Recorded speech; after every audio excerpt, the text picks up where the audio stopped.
C'est aujourd'hui une fête de Noël très particulière à l'école d'Elbinzel.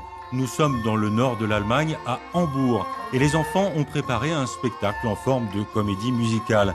L'histoire d'un voyage à travers le monde, un voyage qui passe par la Syrie, la Turquie et bien sûr par l'Allemagne. L'école Elbinzel se trouve dans un quartier cosmopolite. Les gens qui vivent ici viennent du monde entier. Beaucoup sont arrivés cette année et d'autres encore suivront. Des réfugiés somaliens, érythréens ou syriens et la plupart n'ont aucune notion d'allemand.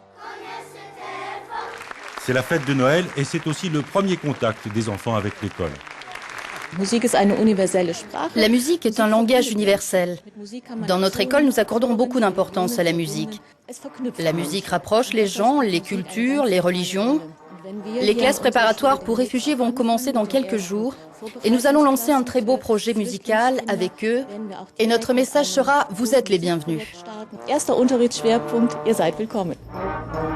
Profitons que la fête de Noël se poursuit pour prendre le train, voir si l'atmosphère est la même plus au sud, à Dresde.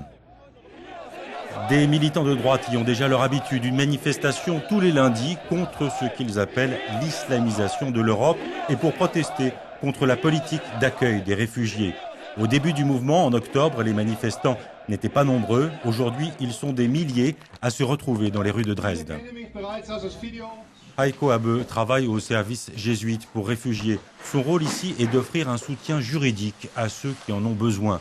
À ses yeux, les manifestations témoignent d'une atmosphère de peur qu'il juge injustifiée. L'Allemagne ne risque aucunement de s'effondrer. C'est tout le contraire. Notre économie est solide. Nous sommes en mesure d'accueillir sans problème des réfugiés. Ces 3 dernières années, les pays voisins de la Syrie ont accueilli 3 millions de personnes, alors qu'en Allemagne, nous allons en accueillir 200 000 cette année et les gens manifestent.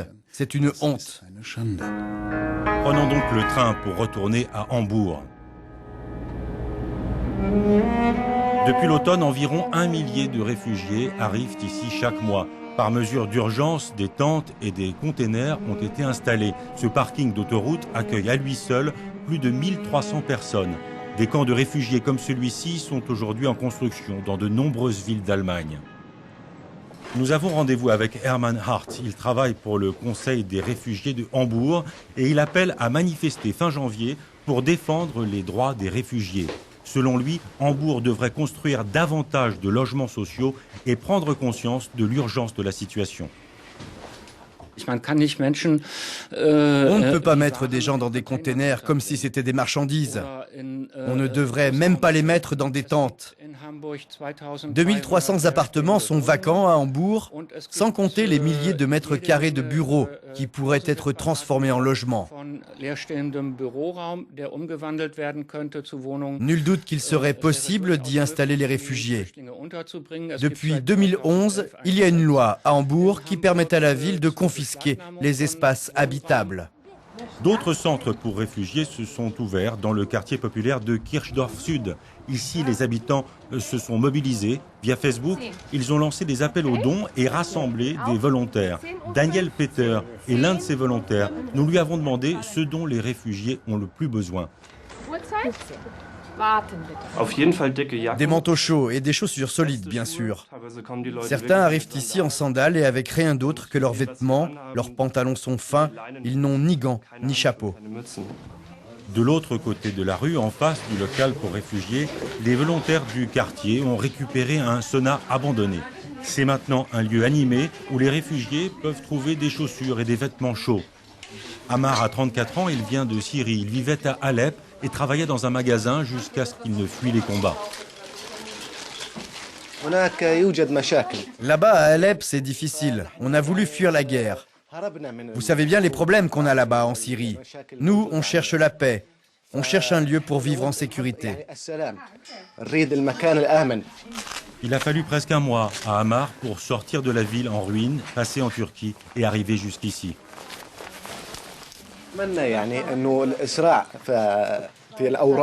J'aimerais beaucoup obtenir une autorisation de séjour. Ça me rassurerait beaucoup et je pourrais m'installer. J'aurai les mêmes droits que les Allemands.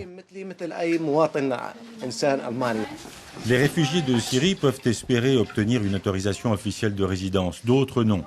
Kezbana Klein est une élue locale du Parti social-démocrate allemand. Dans son temps libre, elle est l'une des bénévoles d'un centre d'aide de quartier. À ses yeux, trouver et distribuer des vêtements aux demandeurs d'asile n'est pas suffisant.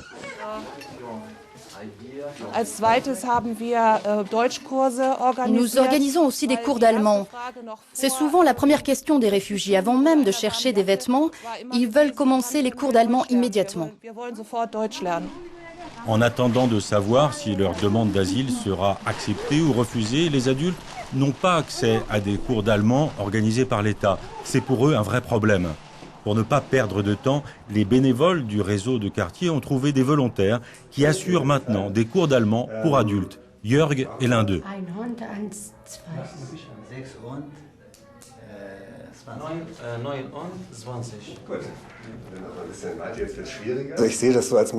Enseigner l'allemand à des réfugiés adultes, c'est ma contribution à la création d'une culture de l'accueil. Mais n'oublions pas qu'en réalité, c'est la ville qui devrait le faire. Entre 2008 et aujourd'hui, le nombre des demandeurs d'asile dans l'Union européenne a presque doublé. Cette année, près de 200 000 réfugiés ont demandé l'asile en Allemagne. Ici, dans ce quartier du sud de Hambourg, cette arrivée massive soulève des questions et divise la population.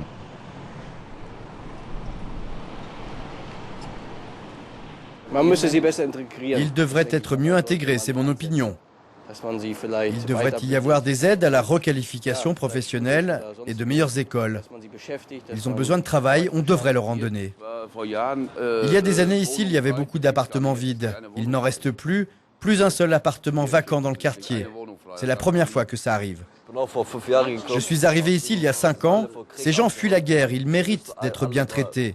Ils ont besoin d'un endroit convenable pour dormir, pas seulement d'un abri dans une école abandonnée. Ils ont besoin d'une maison. Bien sûr, ces gens me font de la peine. Mais ils ne devraient pas traîner autour des poubelles, ils ne devraient pas fouiller les poubelles. Ce serait bien de leur construire quelque chose. Ils ont besoin d'un abri pour eux. Il faudrait éviter qu'ils soient comme ça dans la rue, sinon ils vont commettre des petits larcins. On a suffisamment de place. Où ces pauvres gens peuvent-ils aller? Trop d'entre eux meurent noyés. Personne ne fuit sa maison si tout va bien. C'est vraiment terriblement important d'aider ces gens-là. Tout le monde doit faire quelque chose, pas seulement nous, tout le monde et chaque pays. C'est la période de Noël et face à l'afflux croissant des demandeurs d'asile, le gouvernement a débloqué une ligne de crédit d'urgence à hauteur d'1 milliard d'euros sur 2 ans. À elle seule, la ville de Hambourg doit recevoir 26 millions d'euros. Quant aux longues procédures administratives, une nouvelle loi devrait alléger les conditions d'obtention du permis de résidence pour les demandeurs d'asile dont les efforts d'intégration sont avérés.